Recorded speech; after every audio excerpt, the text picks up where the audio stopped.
SeaWorld's new Twitter campaign, #AskSeaWorld, backfires in the most massive way. Thank God. So SeaWorld thought it'd be a really bright idea to do this campaign in hopes to repair their damaged reputation after Blackfish came out, which exposed just how horrific these poor orcas are treated. Not only how they're taken from the wild, but then also their life in captivity. And we'll talk about all of that. But they thought that this would be a great opportunity for them to have experts answer questions about how great SeaWorld is with their conservation efforts and how their orcas help other orcas. Well, really what happened was it was a sounding board for people to be a voice for the orcas and a gateway for people to just attack SeaWorld. So this is what the hashtag turned into. Dear SeaWorld, Tilcom has a question for you too. #AskSeaWorld, and then it shows the picture of the orca. If you were in a bathtub for 30 years, don't you think you'd get a little psychotic? And that's true. Amen. I've done that, and it's terrible. Yeah, you've been in a bathtub for 30 years. Yeah, I mean, Yeah, he comes out only for Pop Trigger. You didn't know that? Oh. Yeah, that's Wow. why he has like I was gonna say rays the and hands, fingertips. yeah. Yeah, hide them. Pretty They're not hands. cute. And then we have another one, breaking an exclusive picture from behind the scenes of the Ask SeaWorld campaign headquarters this morning. It's a bunch of owls with their jaws just, shocked. Photo. And then we also have from Jenny Lee Molina, do you really believe Shamu Stadium is the most advanced marine mammal habitat? Have you seen the ocean? Yeah, exactly. So there you go, SeaWorld. That's what you get. Thoughts, 5 words or less. SeaWorld, what are you thinking? Yes. Smooth Shamove. Okay. Stop being shellfish, SeaWorld. Now, I know that we've been comical in our 5 words, but clearly, if you guys watched Blackfish, or if you even realized, just how horrific these poor orcas in captivity, not only how they're kidnapped, literally, from their kin, from the water, or they're birthed in the captivity, but the kidnapping process, a lot of the orcas don't even survive. Yeah. Because the mothers are protecting their babies, and then they get killed, or the transportation of it all is so stressful to them that they die during transport. And then they're enclosed in these tiny little environments that they're not supposed to be.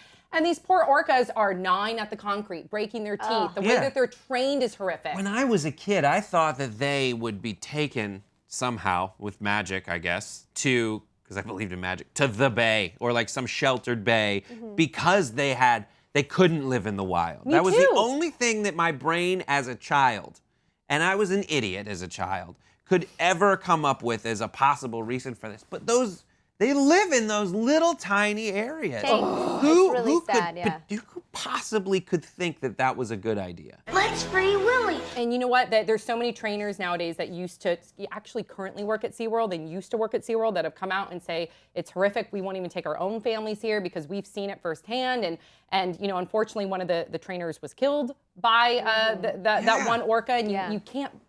It's a horrific tragedy that no one's winning except no one's winning. And especially, even what's good is that now SeaWorld itself is losing. Well, I think the argument is, okay, and for me, not to be the contrarian, but I was one of the many people that loved going to SeaWorld. Yeah. And I thought, wow, this is so great what they're doing for these killer whales or orcas.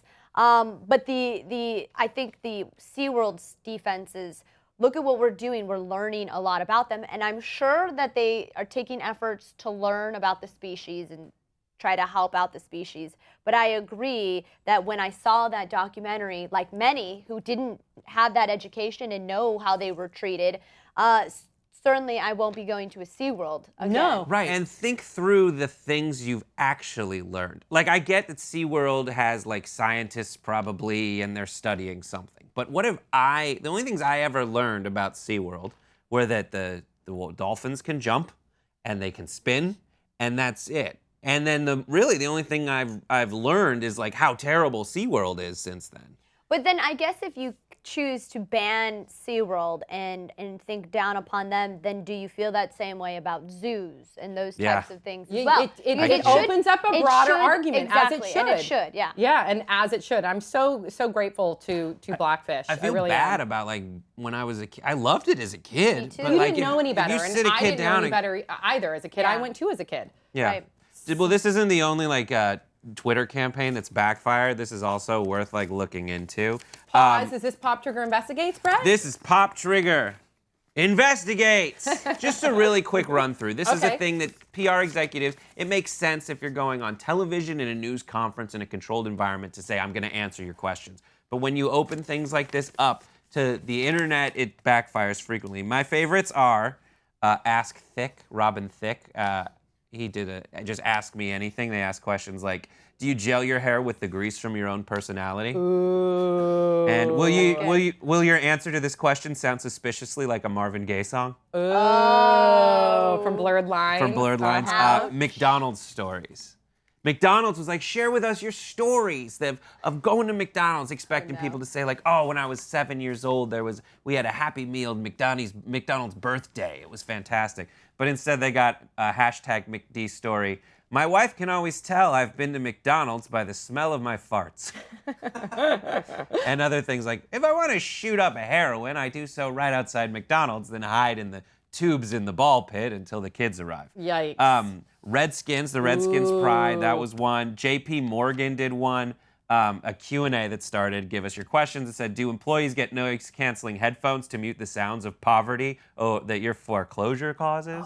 And then their response was, tomorrow's Q&A is canceled. Yeah. And the best one was My NYPD. The NYPD said, if you have photos of yourself with any law enforcement officials, tweet them to us, hashtag My NYPD. And the result was a lot of photos of people getting arrested. Oh. Not the kind of photos that they were wanting. No. Yeah. Lesson to the PR teams. Yeah, don't take your Yeah. traditional media PR people and put them in new media because you got to be good at it. Yeah. Yeah. Wow. All right, that's it for us today. Big round of applause for Erin Coscarelli. Thank you guys. Thank We love her. Make sure that you check her out at NFL AM on the NFL Network. She's such a great host and such a dear friend. We love having her here. And then also, please share your thoughts in the comment section below in regard to the orcas and SeaWorld and all of that stuff. We love to hear what you guys think. We'll see you guys all next time on Prompt Trigger.